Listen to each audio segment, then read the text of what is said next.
you know, sometimes, a lot of times, because of the family dynamics and structure, you know, just do what I say. Just do what I say. You know, that's what comes from the parents, or I'm the dad, or I'm the mom, because I told you so, right? So there's this language, there's this dynamics within a family where sometimes the child just does not have a voice. The child doesn't have a voice in the family. This struggle got purpose and we grow. So whatever role we have to take next, all I need to know is that we'll roll with the punches.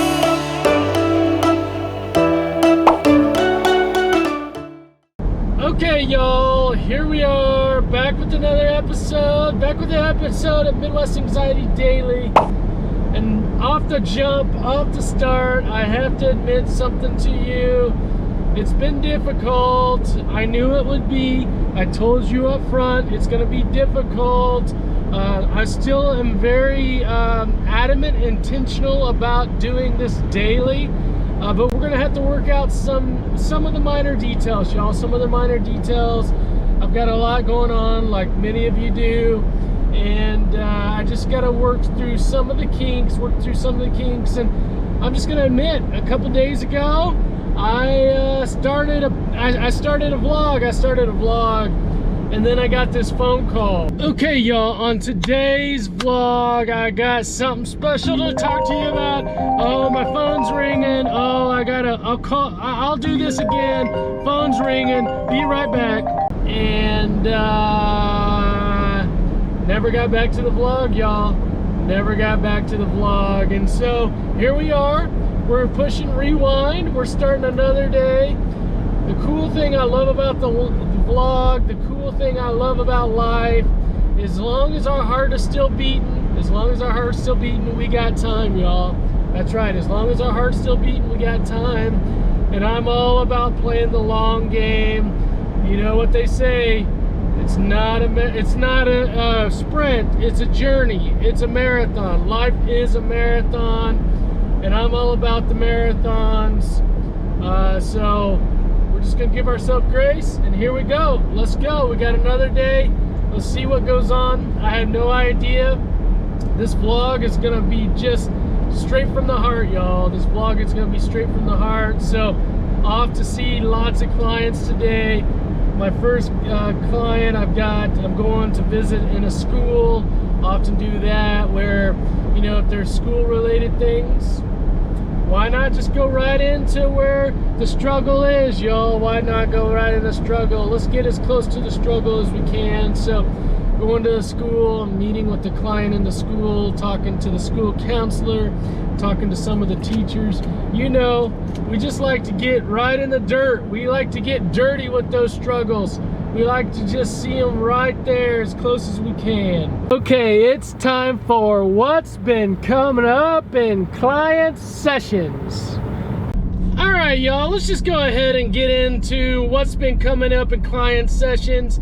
I'm so excited to talk with you about this. I've been really talking with clients a lot about this, especially clients, you know, kids maybe that have been bullied, or adults maybe, or teenagers that have had some relationship trouble. Guys, girls, ladies, gentlemen, so you know, the idea is, like, when we're struggling with the relationship, when we're struggling with someone, you know, we're struggling with someone being mean to us, right? Our natural tendency is to kind of fight them back. It's to, you know, fight, right? To defend ourselves. And I think there's some legitimacies, you know, we want to do that.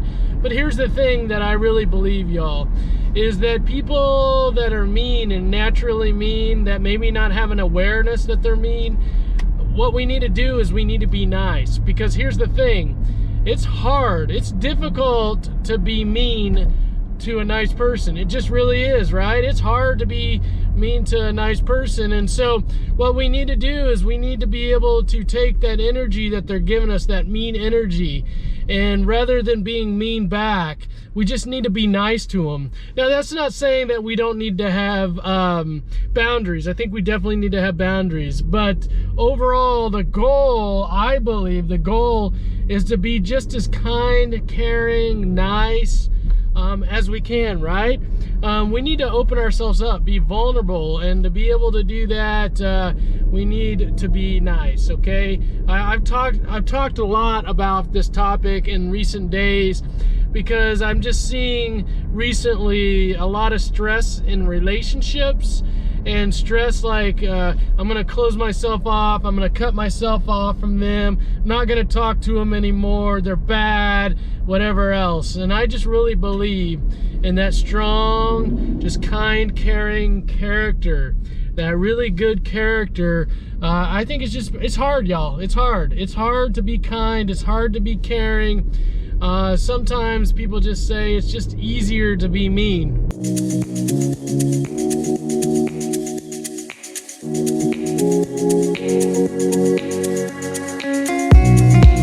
Boy, I wish if there wasn't confidentiality issues, I wish I could just take the camera and I wish I could take it into the client's home and just show you some of the awesome stuff that we do. Oh my gosh, this vlog would be just thebomb.com. I'm telling you, it would be a fan favorite because there is so many fun things that we get to do in session, especially because we're community based. I get to go into homes, I get to go into schools, I get to go into those places that you work, that you live, that you play, that you just have fun in, right? That you just live, work, and play. I get to go into those places that you live, work, and play. And so it just made me think about a session, kind of this session that I'm doing with the client where we're working on a couple things. One is we're working on distress tolerance. So as the client starts getting stressed, right? As the client starts getting distressed, how are they able to use the skills that I'm teaching them to be able to work through the thoughts, be able to embrace the physical feelings and the emotional feelings, and then behaviorally, when they get stressed, what do they do? So we get to do a lot of fun things. We get to do some simulations in the home. And so what we're doing is we're doing some cooking, y'all. We're doing some cooking. So the client is cooking a meal, and I'm kind of like Hell's Kitchen. I'm kind of like, trying to, confuse them a little bit, put some timer on, speed up the session some, speed up the cooking, tell them they got to do this in this order, right? It might be out of order, then we might be like, oh no, you got to start over. So we're trying to create that tension, that stress in the cooking, so that they're able to, in that moment, be able to use those skills to tolerate it. And then, guys, what we hope to do is to transfer those skills that they're using while cooking into everyday situations, right? Into everyday situations. So it's a lot of fun. I wish you guys could see it because there's a lot of laughter. There's a lot of screaming sometimes. There's a lot of you can do this, you got this. Remember, when this happens, do this, right? There's a lot of those things that happen in those exposures when we're doing it, when we're cooking. The other great thing is this teaches independence. I'm talking about teenagers. Teenagers, as a teenager, as a child ages, right? As they age, the idea is that the parent is supposed to do less and the child is supposed to do more, right? I mean, developmentally, we want that, but also the idea is we parents, therapists, are teaching them life skills. So one day when they turn 18 and they go to KU, just joking, KU grad, but I think everyone's going to go to KU because that's the only school, Rock Chalk Jayhawk. But as they go out to college, as they leave your home, we want your child to be able to have those independent living skills. So really, they should be learning more. They should be doing more. Each year that they age, they should be taking more of their own, they should be doing more for themselves and the family as they age. So as we're creating this stressful environment while cooking, right, they're also learning how to cook, right? They're learning how, to boil noodles. They're learning just how to cut up chicken. They're learning, you know, just the different things, maybe recipes. They're learning how to cook, so when they learn how to cook and when they move out, then they can do it on their own. So why am I telling you all this? A, because you don't get to see this in the daily vlog, and B, it's so practical and useful. The things that we're doing in session, I'm going to ask them to do outside of session, right? On a daily or weekly basis. So the more that they do this, the stronger they get. All right, y'all. Love that community-based therapy. Love it, love it, love it, love it. Let's go. On track, now we on way up. W's as easy as a layup.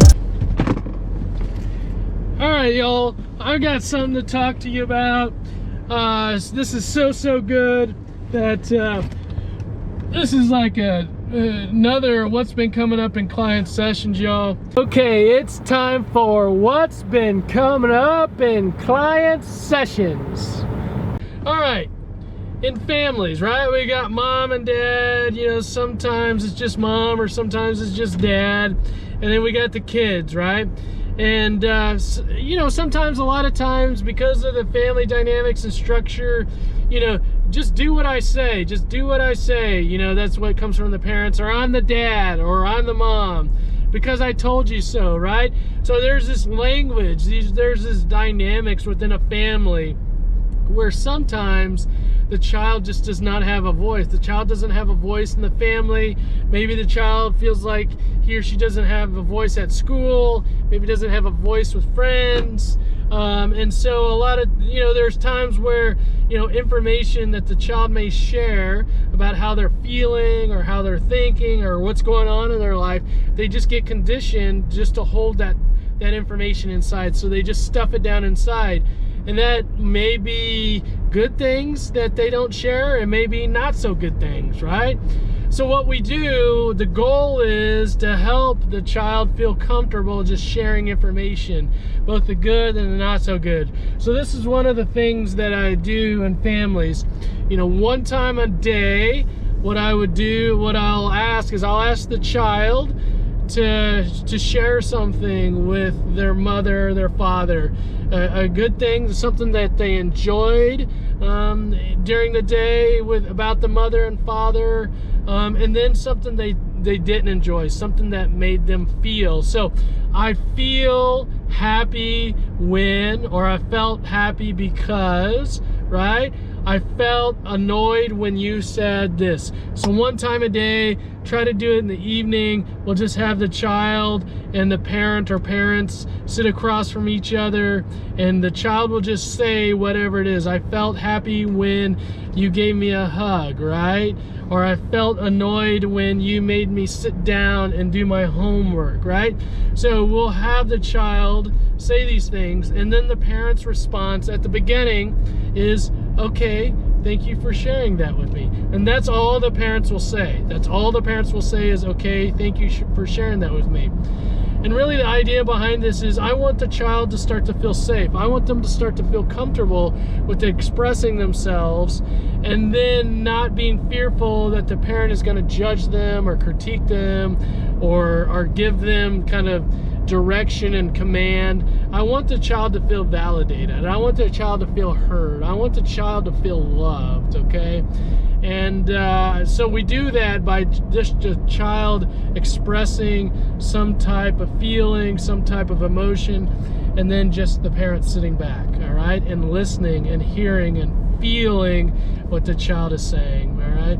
As we go along, we build on that conversation as the child starts to feel more safe and secure, and as the parent learns how to receive the information that the child is saying and validate the child and empathize with the child. And then the parents can have some response that may be, you know, a little bit, you know, to the opposite of what the child might be saying. But anyway, just thought I'd share that with you guys. I do that a lot with families, and it works out really well. Works out really well to be able to improve that communication. But it also helps the child to feel more self-confident, more, you know, just in self-love, and just feel better.